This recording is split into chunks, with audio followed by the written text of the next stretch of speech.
Olá pessoal, saudações! Estamos de volta aqui no nosso canal Primitivo da Química, hoje para dar continuidade às reações de adição dos compostos orgânicos. Hoje vamos ver adição em alcinos. É bom deixar bem claro que os alcinos sofrem as mesmas reações de adição que os alcenos sofreram, visto na aula anterior. Só que os alcinos têm a possibilidade de sofrer a reação em dobro, porque o alcino tem uma ligação π a mais do que o alceno. E é justamente a ligação π que é fraca e justamente é lá que nós vamos quebrar para promover a adição. Então eu vou refazer com vocês as mesmas reações de adição em alcenos, só que agora em alcinos, de forma parcial e de forma total, beleza? Vamos começar pela hidrogenação de alcinos, semelhante à hidrogenação de alcenos. Vale lembrar que ela só vai acontecer na presença de catalisador, paládio, platina, níquel finamente pulverizado. São reações de adição eletrofílica via eletrófilo atacante. Olha como é fácil processar a reação, completar a reação de maneira direta. No caso dos alcinos, existem duas ligações πs frágeis que podem ser rompidas facilmente. Quando você encontrar um alcino tratado com hidrogênio na presença de catalisador, paládio, platina ou níquel, se trata da hidrogenação de alcinos. Quando a reação for nessa proporção, 1 mol do alcino para 1 mol do hidrogênio, é a chamada hidrogenação parcial. Haverá apenas a ruptura de uma das ligações πs. Então você vai fazer apenas assim, você vai imaginar que uma das ligações π se quebrou, gerando uma valência livre nesse carbono, outra valência livre nesse carbono. E o gás hidrogênio, absorvido pelo catalisador, sofreu ruptura na sua ligação, gerando hidrogênios, átomos de hidrogênio. No caso, o eletrófilo atacante e o nucleófilo. O primeiro, cada valência livre, você vai ocupar com um dos hidrogênios. Um hidrogênio vem para essa, e o outro hidrogênio vem para essa. Parcialmente, assim que quebrou a ligação π, teríamos isso. Mas aí você adiciona um hidrogênio nessa valência, outro hidrogênio nessa valência. Obtemos um hidrocarboneto com uma dupla, um alceno. É um método de obtenção de alcenos. Esse é o propeno. Normalmente, nessa adição parcial, ela é feita na presença do catalisador paládio e sulfato de bário, porque o paládio é mais, digamos assim, um catalisador mais suave. Já se for realizado na presença de níquel e platina, ela tende a ser atotal. Olha a total, você já percebe pela proporção. 1 mol do alcino para 2 mols do reagente hidrogênio. Então você imagina o seguinte, que vai ocorrer a ruptura de uma ligação π, gerando valência livre nesse carbono e valência livre nesse carbono, e a ruptura da outra ligação π, gerando valência livre nesse carbono e valência livre nesse carbono. E são, duas moléculas de gás hidrogênio para cada molécula do alcino. Absorvido pelo catalisador, vai quebrar aqui e aqui. Em cada valência livre, você adiciona um átomo de hidrogênio. Parcialmente teríamos isso aqui, rompeu todas as πs, valências livres. Em cada valência livre, entra um átomo de hidrogênio. Temos aqui um hidrocarboneto saturado, propano, ou seja, alcano. Então, a hidrogenação parcial é um método de obtenção de alcenos, enquanto a hidrogenação total é um método de obtenção de alcanos. Beleza? Vamos para outra reação? Olha a mágica. Feito a mágica, gente, chegamos agora na halogenação de alcinos. O nome já diz tudo, consiste em reagir o alcino com os halogênios, flúor, cloro, bromo e iodo. Normalmente é muito utilizado cloro e bromo. Iodo, o processo é muito lento e o flúor pode gerar compostos explosivos que serão destruídos no processo. Então, normalmente é comum você encontrar essa halogenação com cloro e com bromo. Da mesma forma que você fez nos alcenos, você vai fazer nos alcinos. Até o mecanismo é o mesmo, é um mecanismo via eletrófilo atacante. E os alcinos, por possuírem duas pis, eles podem sofrer halogenação do tipo parcial e do tipo total. Parcial, há a ruptura de apenas uma ligação π. E na total, a ruptura das duas ligações π. E você percebe pela proporção estequiométrica entre os reagentes. Ó, a halogenação parcial, eu teria 1 mol do alcino para 1 mol do halogênio. A halogenação parcial. Nessa halogenação parcial, ocorre apenas a ruptura de uma das ligações π, gerando uma valência livre nesse carbono, outra valência livre nesse carbono. A molécula do halogênio sofre também uma ruptura, uma heterólise, gerando um eletrófilo atacante. Quebrou aqui 2 átomos de cloro. Você coloca um átomo de cloro em cada uma das valências livres, obtendo dialetos. Um aleto com 2 halogênios, vicinais em carbonos vizinhos. Então, ó, parcialmente, assim que quebrar a ligação π, teríamos isso aqui. Aí, em cada uma dessas valências, ó, seria ocupada por um átomo de cloro. Temos aqui um dialeto, beleza? Se a proporção for 1 mol do alcino para 2 mols do halogênio, a ruptura das π é total, é a chamada adição total. Quebra uma π, quebra a outra π. Cada π gera 2 valências livres, uma em cada carbono. Então, ó, 1 para 2, eu tenho 2 mols de cloro, sofreu a ruptura, a heterólise. Em cada valência livre, você coloca um átomo de cloro. Está aqui a obtenção de tetraaletos halogênios com 4 átomos de cloro. Parcialmente, teríamos isso aqui com a ruptura das ligações π, e em cada valência livre, você vai colocar um átomo de cloro. Beleza? Vamos para outra. Feito automático, terceira reação, gente, adição de ácidos halogenídricos a alcinos. Da mesma forma que nos alcenos, ela é via eletrófilo atacante e segue a regra de Markov-Nikov. O que diz a regra de Markov-Nikov? Ela diz o seguinte, que o hidrogênio do ácido halogenídrico deve ser colocado sempre no carbono mais hidrogenado. No caso aqui dos alcinos, da ligação tripla. O que tiver mais hidrogênio na ligação tripla deve conter o hidrogênio do ácido halogenídrico. Normalmente os ácidos halogenídricos usados, os mais comuns, é ácido clorídrico e ácido bromídrico.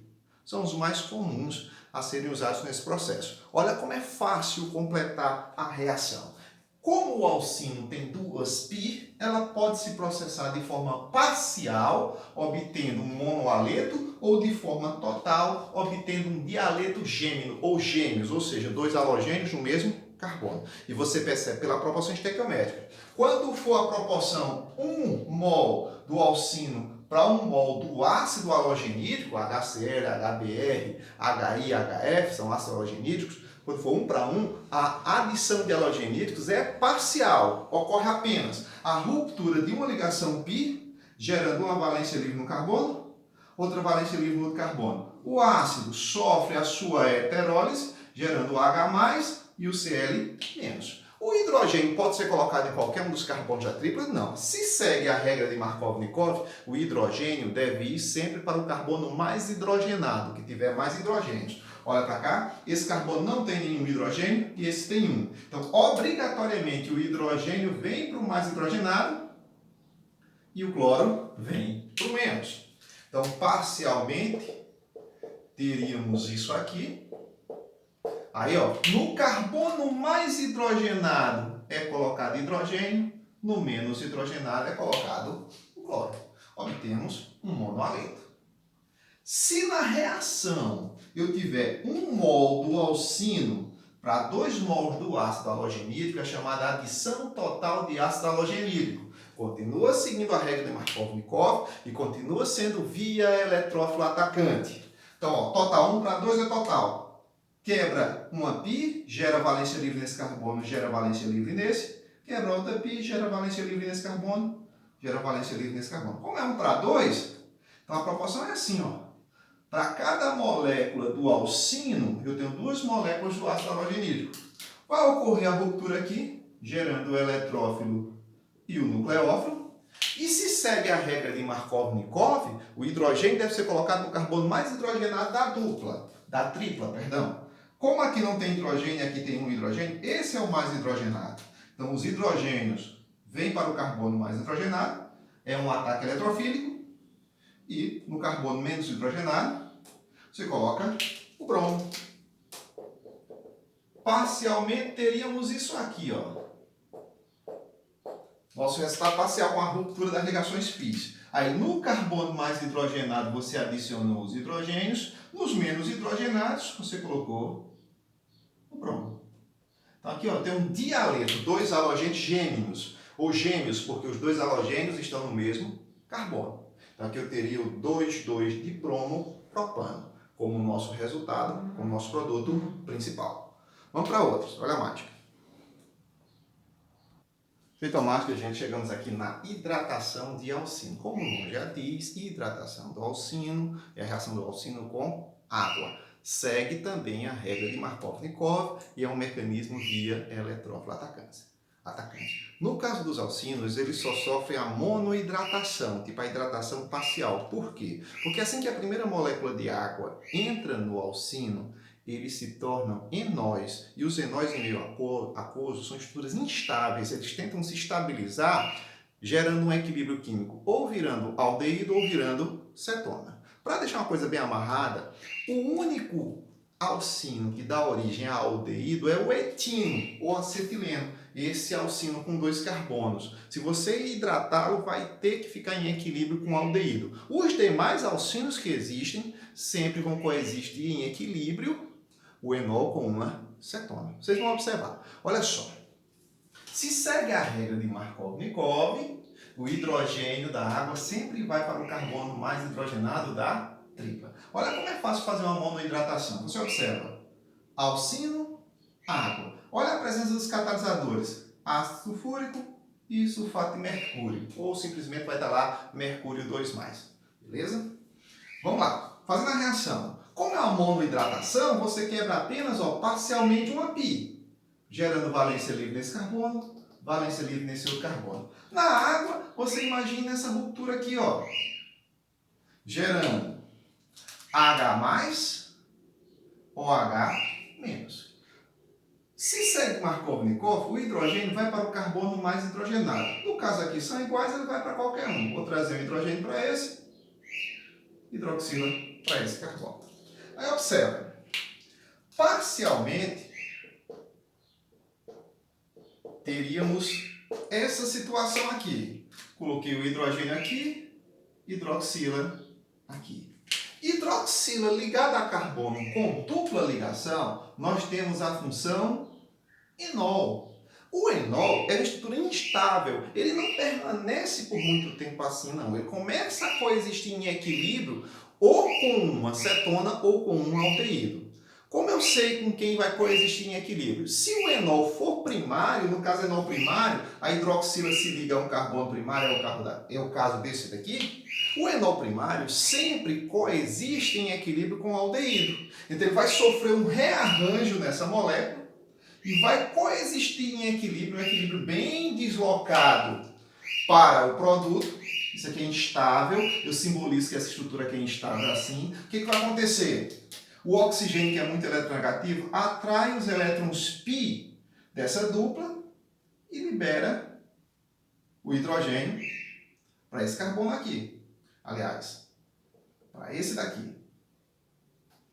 Gerando, ó, C dupla O, H simples, CH3, aldeído. Então, sempre que eu tiver o acetileno, o etino, e eu fizer a monohidratação dele, meu resultado principal vai ser um aldeído. Porque a princípio ele gera um enol, o enol em meio aquoso ele não tem estabilidade, ele vai coexistir em equilíbrio com o aldeído. Equilíbrio bem deslocado para o lado do aldeído, ou seja, a concentração de aldeído é bem alta e a de enol é bem baixa. Mas se o enol gerado for secundário, ele coexiste em equilíbrio com cetona. Vamos ver o que está aqui de baixo. Olha só. hidratação, quebrou a ligação π, gera valência livre nesse carbono, valência livre nesse carbono. A água, nós vamos fazer a seguinte ruptura na água, ó. H+, OH-. Se segue Markov-Nikov, o hidrogênio vai sempre para onde? Para o carbono mais hidrogenado da tripla. Esse carbono não tem hidrogênio e esse tem hidrogênio. Então você é forçado a trazer o hidrogênio para esse e a hidroxila para esse. Então, parcialmente, teríamos isso aqui. Parcialmente. Hidrogênio no mais hidrogenado, hidroxila no menos hidrogenado. Continuamos tendo um enol, só que agora enol do tipo secundário. O enol está em meio aquoso. Enol em meio aquoso não existe por muito tempo. Ele não tem estabilidade, ele tenta se estabilizar. Na tentativa de se estabilizar, ou ele vira aldeído, ou ele vira cetona. Quando é que ele vira aldeído? Se o enol for primário. Cetona, no caso do enol, secundário. Esse aqui, ó, essa estrutura é instável, sinalizo assim. Ela vai coexistir em equilíbrio com quem? O que vai acontecer aqui? O oxigênio vai atrair os elétrons π dessa dupla aqui, formando uma dupla e vai liberar o hidrogênio para esse carbono. Resultado final.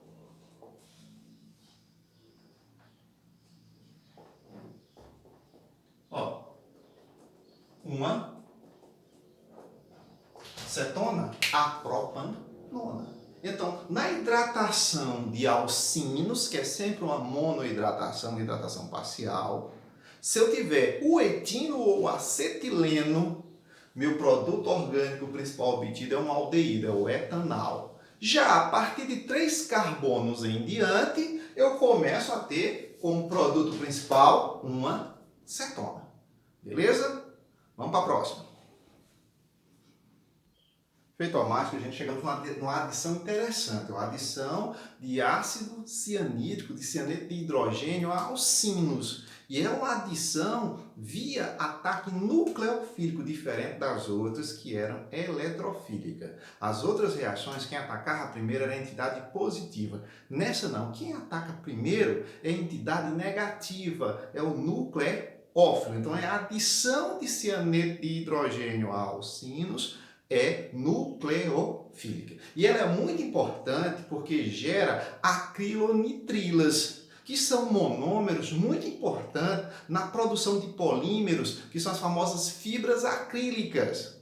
Então, se eu quiser produzir um monômero para a fabricação de um polímero de fibras acrílicas, eu provavelmente irei fazer uma adição de cianeto de hidrogênio a alcino. Olha como é que se processa de maneira global. Temos aqui, ó, o alcino e o cianeto de hidrogênio, na presença dos catalisadores, mercúrio e ácido sulfúrico.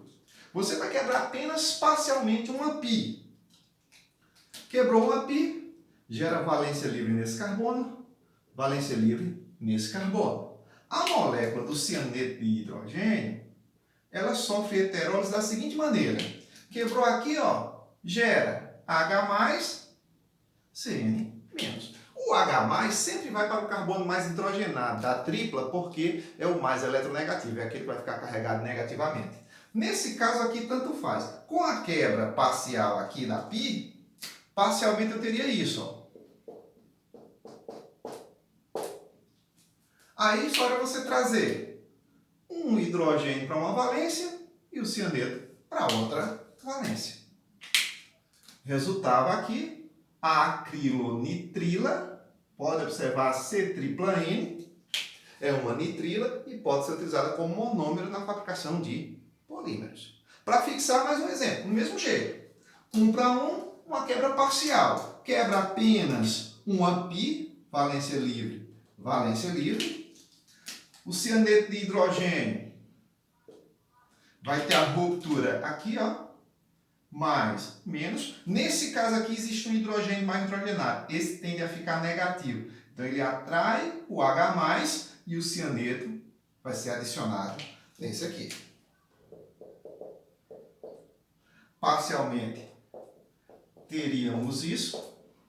No carbono mais hidrogenado o hidrogênio, no menos o cianeto. Uma nitrila. É um método de obtenção de acrilonitrilas. Vou mostrar um mecanismo para vocês verem que é nucleofílico. A primeira entidade que ataca a molécula orgânica é o nucleófilo. Olha a mágica.